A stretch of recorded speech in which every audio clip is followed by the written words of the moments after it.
Hello friends, good morning. I hope so आप सभी अच्छे हैं और आपकी स्टडी भी काफ़ी अच्छी चल रही है। तो हमारा जो चैप्टर था साइंस चैप्टर 1 जो हमारा है न्यूट्रिशंस इन प्लांट्स, आधा हो चुका था और आधा हमारा लेफ्ट रह गया था। तो हम आगे का कंटिन्यू करेंगे, बट उससे पहले जो हमने पहले चैप्टर किया है उसका रिवाइज करेंगे। ठीक है, तो हमने क्या क्या पढ़ लिया। हमने पहले वाले चैप्टर में हमने पढ़ा है कि इसमें कि प्लांट्स में क्लोरोफिल कितना इंपॉर्टेंट है, फोटोसिंथेसिस प्रोसेस क्या है, ऑटोट्रॉप्स प्लांट क्या होते हैं, हेटरोट्रॉप्स प्लांट क्या होते हैं, पैरासाइट प्लांट्स क्या होते हैं, होस्ट प्लांट क्या होते हैं। हमने देखा कि जो पैचेस होता है उसमें डाइजेस्टिव जूस कैसे मतलब बनता है, किससे, इंसेक्ट से, और एक्सेट्रा एक्सेट्रा हमने देखा। तो हम आगे का चैप्टर हम कंटिन्यू करेंगे कि, बट उससे पहले हम चैनल को ज़्यादा से ज़्यादा शेयर करेंगे, बेल आइकन को प्रेस करेंगे, और यदि हम चैनल पे नए हैं तो उसको सब्सक्राइब करेंगे। क्लियर। अब हम स्टार्ट करते हैं कि हमारा आज का टॉपिक क्या है। सेप्टोट्रॉप्स। सेप्टोट्रॉप्स क्या है कि you might have seen packets of mushroom sold in the vegetable market. ठीक है, कि क्या बोल रहा है कि जो हमें ये मशरूम होता है वो हमें आसानी से कहाँ मिल जाता है, वेजिटेबल मार्केट में हमें मिल जाते हैं इसके पैकेट्स। क्लियर। आगे क्या बोल रहा है कि you may have also seen fluffy umbrella like patches growing in moist soil और on rotting wood during the rainy season. कि ये क्या बोल रहा है कि हम ये जो अम्ब्रेला है, ये फ्लफी जो अम्ब्रेला है, ये हमें कैसे कैसे कैसे हमें ये सीन होता है, जो ये मशरूम है एज ए हमें फ्लफी अम्ब्रेला किस तरह का क्या क्या दिखाई देता है। ठीक है, और ये कहाँ ग्रोइंग करता है, मॉइस्ट सॉइल पे और रोटिंग वुड पे। कब? ड्यूरिंग द रेनी सीजन में। क्लियर। कब कब दिखाई देता है? रेनी सीजन में। क्लियर। आगे क्या बोल रहा है कि let us find out what type of nutrient they need to survive and from where they get them. कि ये जो मशरूम होता है कि ये अपना न्यूट्रिशन किस तरीके से अपना न्यूट्रिएंट्स सर्वाइव करते हैं, कैसे अपने न्यूट्रिशन गेन करते हैं और कैसे ये सर्वाइव करते हैं किसमें, नेचर में। ओके, आगे हम इसको देखते हैं, कंटिन्यू करते हैं। बूजो कह रहा है कि want to say now how these organisms acquire nutrients. They do not have mouth like animal do. They are not like green plants as they lack chlorophyll and cannot make food by photosynthesis. इसको हम आगे continue करते हैं और देखते हैं कि हमारे जो हमें क्या दे रखा है, एक्टिविटी 1.2 दे रखी है। एक्टिविटी 1.2 क्या है, क्या कह रही है कि एक्टिविटी 1.2 जो है वो क्या है कि take a piece of bread and moisture it with water. कि जो हमारे पास हम क्या लेंगे कि हम ब्रेड के पीसेस लेंगे। क्या लेंगे? हम ब्रेड के पीसेस लेंगे और उसे मॉइस्चर करेंगे विथ वाटर। ठीक है, आगे क्या बोल रहा है, leave it in A moist warm place for 2-3 days until fluffy patches appear on them. कि हम उसके बाद में से क्या करेंगे, मॉइस्चर करने के बाद क्या करेंगे, हम इसे 2-3 दिन के लिए वार्म प्लेस पे रख देंगे और देखेंगे कि क्या कि इसमें फ्लफी पैचेस जो हैं वह हमें अपीयर होते हैं, नहीं होते। आगे क्या बोल रहा है कि what is the colour of these patches, और हम क्या देखेंगे कि इस पैचेस का कलर कैसा है। Observe the patches under a microscope और ए मैग्नीफाइंग ग्लासेस। और फिर हम ऑब्जर्व किससे करेंगे इन पैचेस का कलर, माइक्रोस्कोप से या फिर मैग्नीफाइंग ग्लासेस से। क्लियर है। नेक्स्ट क्या बोल रहा है कि write down your observation in notebook. और जब हम क्या करेंगे, ऑब्जर्व करेंगे कि इसका माइक्रोस्कोप के थ्रू या मैग्नीफाइंग ग्लासेस के थ्रू कि क्या पैचेस का कलर रहता है, तो इसको हम अपनी नोटबुक में राइट डाउन करेंगे। क्लियर। नेक्स्ट आता है हमारे पास, you will see cotton like thread spread on the piece of bread. तो हम क्या देखते हैं, हम क्या तुम मतलब हम क्या देख सकते हैं कि इस पे हमें कैसा फील हो रहा है, इस पे जो पीस ऑफ ब्रेड है कि हमें कॉटन लाइक थ्रेड इस पे हमें फील हो रही है, यानी कि दिख रही है कि एक ऐसे लेयर है जो क्या है कॉटन के समान हमें दिखाई दे रही है। क्लियर। नेक्स्ट क्या है, नेक्स्ट है कि these organism are called fungi. और ऐसे जो जो हमें ये फ्लफी पैचेस दिखाई दे रहे हैं वो क्या होते हैं, ऐसे ऑर्गेनिज्म को हम क्या कहते हैं, फंगी कहते हैं। क्या कहते हैं? फंगी कहते हैं। क्लियर।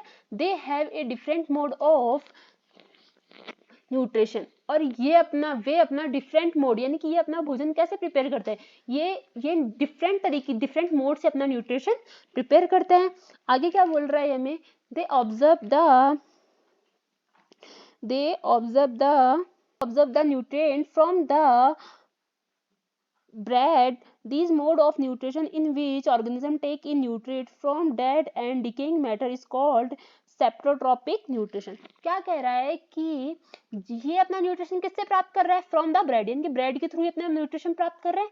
और ऐसे न्यूट्रिशन जब ये ऑर्गेनिज्म अपना न्यूट्रिशन इस प्रकार से प्राप्त करते हैं, किससे? डेड और डिकेइंग मैटर से। किससे प्राप्त कर रहा है यहाँ पे?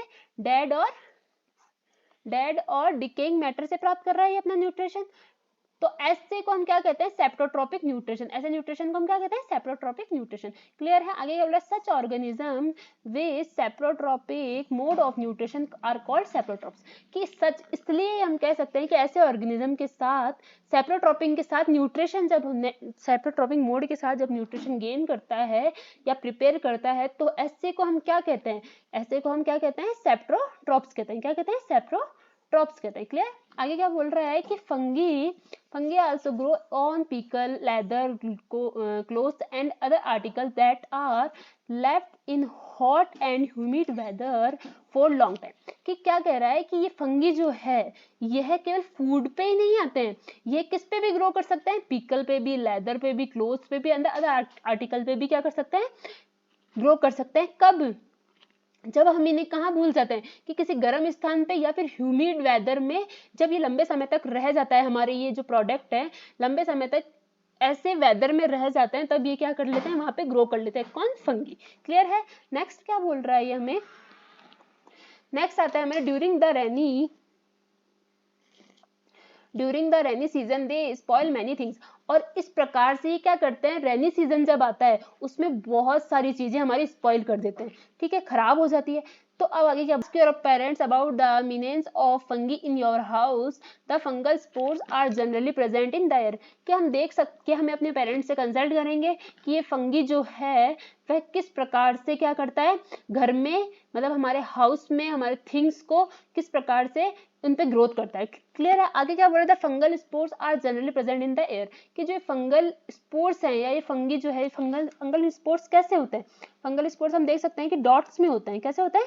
डॉट्स में होते हैं, एक कॉटन थ्रेड में होता है। तो ये कैसे, ये हैं वह जनरली कहाँ पर प्रेजेंट रहते हैं? हमारी एयर में प्रेजेंट रहते हैं। क्लियर? नेक्स्ट देखो, नेक्स्ट पहले is mean to know whether her beautiful shoes which she wore on a special occasion were spoiled by fungi during the rainy season. She want to know how your fungi appear suddenly during the rainy season. Clear? आगे क्या है? इसको हम आगे देखेंगे। बूजो फिर से कह रहा है कि once his grandfather told him that his wheat field were spoiled by a fungus. He want to know if fungi cause disease also. पहली क्या कह रही है कि that many fungi like yeast and mushroom are useful, but some fungi cause disease in plants, animal including humans. Some fungi are also used to as medicines. Clear? आगे देखते हैं, हम इसे कंटिन्यू करते हैं। When they land on wet and warm things, they germinate and grow. ठीक है, कि ये जो फंगस होता है ये कहाँ ग्रो करता है? ये वेट एंड वार्म थिंग्स पे जर्मिनेट एंड ग्रो करता है। ठीक है, now can you when they land on figure out how we can protect your things from getting spoiled. कि हम ऐसा अब क्या करें या किस तरीके से हम इस फंगस से अपनी जो थिंग्स है उनको स्पॉइल होने से बचा सकते हैं या फिर प्रोटेक्ट कर सकते हैं। ठीक है, तो आगे क्या बोल रहा है? सम ऑर्गेनिज्म लीव, क्या बोल रहा है कि some organism live together and share both shelter and nutrition. कि कुछ ऐसे ऑर्गेनिज्म होते हैं जो लीव यानी कि जो रहते हैं साथ में, टुगेदर यानी कि जो साथ में रहते हैं, एंड शेयर बोथ और जो शेयर करते हैं क्या? Shelter and nutrition. ठीक है, this relationship is called symbiosis. और ऐसे रिलेशनशिप को हम क्या कहते हैं? सिम्बायोसिस कहते हैं। क्या कहते हैं ऐसे रिलेशनशिप को? सिम्बायोसिस। फॉर एग्जाम्पल क्या कह सकते हैं? For example certain fungi lives inside the root of plant. कि जो फंगी होते हैं वो कहाँ रहते हैं?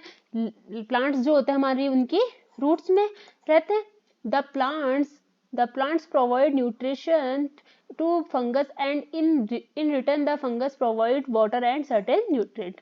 कि जो फंगी होते हैं ये कहाँ रहते हैं? ये रूट्स में रहते हैं प्लांट्स की। ठीक है, द प्लांट्स प्रोवाइड न्यूट्रिएंट। जो ये प्लांट्स होते हैं ये provide nutrient to the fungus. ये क्या करते हैं?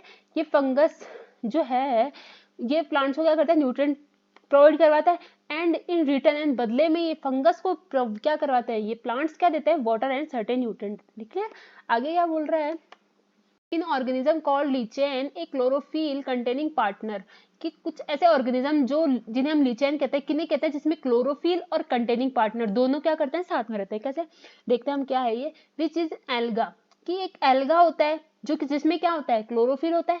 एल्गा क्या है, जिसमें जिसमें क्या होता है, क्लोरोफिल होता है एल्गा में। ठीक है, and A fungus live together, और एल्गा और ये जो फंगस है ये दोनों क्या रहते हैं, एक साथ रहते हैं। ठीक है, the fungus provide shelter water and minerals to the alga, जो फंगस है वो क्या प्रोवाइड कराता है, the fungus provide shelter water and minerals to the alga, in return the alga prepare and provide food the fungus, कि जो ये alga है ये क्या प्रोवाइड, मतलब क्या प्राप्त करता है, किससे, फंगस से। ये फंगस से शेल्टर, फंगस से क्या प्राप्त करता है, वाटर एंड मिनरल्स प्राप्त करता है, और बदले में एल्गा इसको क्या देता है, क्योंकि जो फंगस है, ये जो फंगस होता है ये अपना फूड सेल्फ प्रिपेयर नहीं कर सकता, ये जो फंगस होता है ये अपना फूड जो है सेल्फ प्रिपेयर नहीं कर सकता ना,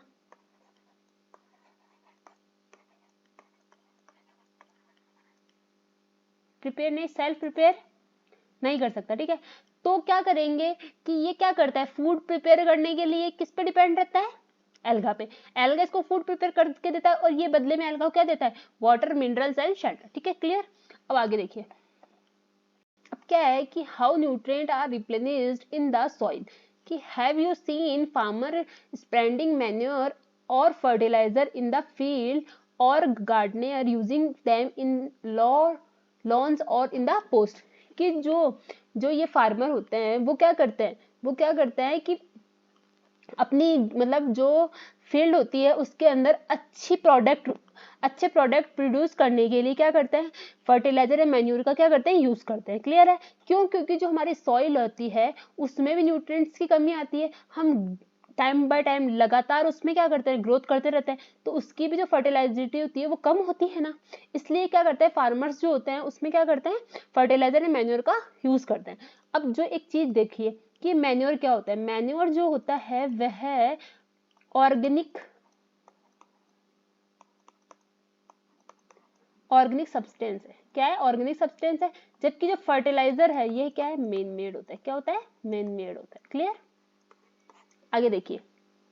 ठीक है, अब देखिए आगे क्या बोल रहा है, do you know why this is done, you learn that plant absorb minerals and nutrients from the soil, कि हम जानते हैं, हमें पता है ये चीज कि जो ये प्लांट्स होते हैं वह कहाँ से एब्जॉर्ब करते हैं मिनरल्स एंड न्यूट्रिएंट्स, सॉइल से ही करते हैं, सॉइल पे डिपेंड रहते हैं ये प्लांट्स, किसके लिए, मिनरल्स और न्यूट्रिएंट्स के लिए। क्लियर है, आगे क्या बोल रहा है, so their amount in the soil keep on decaying, इसलिए क्या होता है, सॉइल जब इनको ये सब प्लांट्स जो है मिनरल्स और न्यूट्रिएंट्स से ऑब्जर्व करते हैं तो सॉइल में भी इनकी डिक्लाइन होती है, इनकी कमी होती है ना, इसलिए क्या करते हैं कि fertilisers and manure contain nutrients such as nitrogen, potassium और फास्फोरस ईटीसी, कि क्या बोल रहा है, फर्टिलाइजर कौन कौन से हैं, फर्टिलाइजर और मैन्योर कंटेन न्यूट्रिएंट के यूज में, न्यूट्रिएंट्स के एज ए कैसे यूज में लिए जाते हैं, क्या क्या हो सकते हैं हमारे फर्टिलाइजर जो हम यूज करते हैं फील्ड में, क्या क्या होते हैं प्लांट्स की ग्रोथ के लिए, नाइट्रोजन, पोटेशियम, फास्फोरस ईटीसी। ठीक है, तो अब हम देख सकते हैं चीज, क्या कोई आपसे पूछे कि जो कोई भी फार्मर है वो अपने फील्ड में अच्छी प्रोडक्ट प्रोड्यूस करने के लिए कौन कौन से फर्टिलाइजर का यूज करता है, मैन्योर का यूज करता है, तो हम क्या कह सकते हैं, नाइट्रोजन, पोटेशियम और फास्फोरस। क्लियर है, आगे देखिए, these nutrient need to be added from time to time to enrich the soil, कि ये न्यूट्रिएंट जो है इनकी आवश्यकता एक टाइम टू टाइम किसको, सॉइल को इसकी आवश्यकता पड़ती रहती है, किनकी, इन न्यूट्रिएंट्स की। क्लियर है, आगे क्या बोल रहा है, we can grow plant and keep them healthy if we can fulfil the nutrient requirement of plants, और इसीलिए हम कह सकते हैं कि अच्छे प्लांट्स की, मतलब प्लांट्स की हेल्दी प्लांट्स की ग्रोथ के लिए हमें क्या करना है, कि प्लांट्स की हेल्दी ग्रोथ के लिए हमें इन न्यूट्रिएंट्स की रिक्वायरमेंट होती है, किसको, प्लांट्स को, और इसलिए हमें इसकी फुलफिल रखना चाहिए इन न्यूट्रिएंट को, किसमें, इन द सॉइल। क्लियर है, नेक्स्ट, देखिए usually crop plant absorb a lot of nitrogen and the soil become deficient in nitrogen. कि यूजुअली हम जानते हैं कि जो क्रॉप प्लांट्स होते हैं वो एब्जॉर्ब कहाँ से करते हैं, नाइट्रोजन, सॉइल से करते हैं, और इसीलिए सॉइल में क्या हो जाती है, नाइट्रोजन की डिफिशियंसी आ जाती है। ठीक है, अब आगे देखिए, यू लर्न, क्या बोल रहा है ये हमें कि you learn that through nitrogen gas is available in plenty in the air। कि जो नाइट्रोजन गैस है, हम ये जानते हैं या हमें ये ज्ञात है कि जो नाइट्रोजन गैस है वह कहाँ है, वह हमारे एयर में क्या है, हमें क्या मिलती है, अवेलेबल है। But plant can not use it in the manner they can use carbon dioxide. कि लेकिन ये प्लांट्स जो है ना वह इस नाइट्रोजन को यूज नहीं कर सकते, किसके जैसे, जैसे ही कार्बन डाइऑक्साइड को यूज कर सकते हैं। ठीक है, then need nitrogen in a soluble form. कि ये इस नाइट्रोजन गैस को किस फॉर्म में ले सकते हैं, इन्हें जो ये प्लांट्स होते हैं, इन्हें जो नाइट्रोजन गैस है उसकी आवश्यकता, नीड जो है सॉल्युबल फॉर्म में होती है। क्लियर है, यूजेबल फॉर्म में होती है। किस फॉर्म में होती है, सॉल्युबल यूजेबल फॉर्म में। The bacterium called Rhizobium can take atmosphere nitrogen and convert it into a usable form. कि जो हमारी जो ये मिट्टी है उसके अंदर क्या होता है, एक राइजोबियम नाम का बैक्टीरिया होता है जो क्या करता है, जो एक एटमॉस्फेयर से नाइट्रोजन को गेन करता है। ठीक है, और इसको कन्वर्ट करता है यूजेबल फॉर्म में, किसके लिए, प्लांट्स के लिए, क्योंकि इस यूजेबल फॉर्म में प्लांट्स को गेन कर सकते हैं, किसको, नाइट्रोजन को। क्लियर है, next, but rhizobium can not make it on food. कि बट लेकिन जो राइजोबियम है ना, ये अपना फूड खुद से प्रिपेयर नहीं करता है, कि अपने फूड खुद से प्रिपेयर नहीं कर सकता है। So it often live in the so it live in the roots of gram, peas, moong, beans and other legumes and provide them with nitrogen। कि जो इसलिए ये कहाँ रहता है, ये रहता कहाँ है राइजोबियम, ये है जो हमारे ग्रेम्स, पीज, मूंग, बीन्स, पल्सेस, लेग्यूम्स होते हैं उनके रूट्स में रहता है, और उन्हें इसके थ्रू रूट्स में रहकर क्या करता है, नाइट्रोजन प्रोवाइड करवाता है। और यही जो आगे क्या बोल रहा है, in return the plant provide food and shelter to the bacteria. कि और जब ये जो बैक्टीरिया राइजोबियम है ये रूट्स में रहकर इन मूंग्स, पीस, बीन्स या अदर लेग्यूम्स जो हैं उनको क्या प्रोवाइड करवाता है, नाइट्रोजन, और ये बदले में उसे क्या देते हैं, रिटर्न में क्या करते हैं, ये रिटर्न में उससे प्लांट्स जो हैं उससे प्रोवाइड करवाते हैं फूड एंड शेल्टर। क्लियर, आगे क्या बोल रहा है, दे दस हैव ए सिम्बायोटिक रिलेशन। इस रिलेशनशिप को हम इसलिए क्या कह सकते हैं कि इसे सिम्बायोटिक रिलेशनशिप कहते हैं। These association is of great significance for the farmer। ये जो एसोसिएशन है ये बहुत ही ग्रेट सिग्निफिकेशन है, किसके लिए, फार्मर्स के लिए। They can reduce the use of nitrogen fertiliser when leguminous plant are grown. कि इसलिए हम कह सकते हैं कि नाइट्रोजनियस फर्टिलाइजर व्हेन लेग्यूमिनस, कि जो ये नाइट्रोजन फर्टिलाइजर है ये हम कैसे ग्रो कर सकते हैं, लेग्यूमिनस प्लांट को ग्रो करके हम नाइट्रोजन फर्टिलाइजर का यूज कर सकते हैं। इसको हम जो हमारी सॉइल है उसमें इसकी मात्रा को बढ़ा सकते हैं। क्लियर, आगे क्या बोल रहा है, मोस्ट ऑफ द पल्सेस जैसे दाल are obtained from leguminous plant. कि जो मोस्टली हम कह सकते हैं कि जो दालें होती है वह लेग्यूमिनस प्लांट्स होते हैं। ठीक है,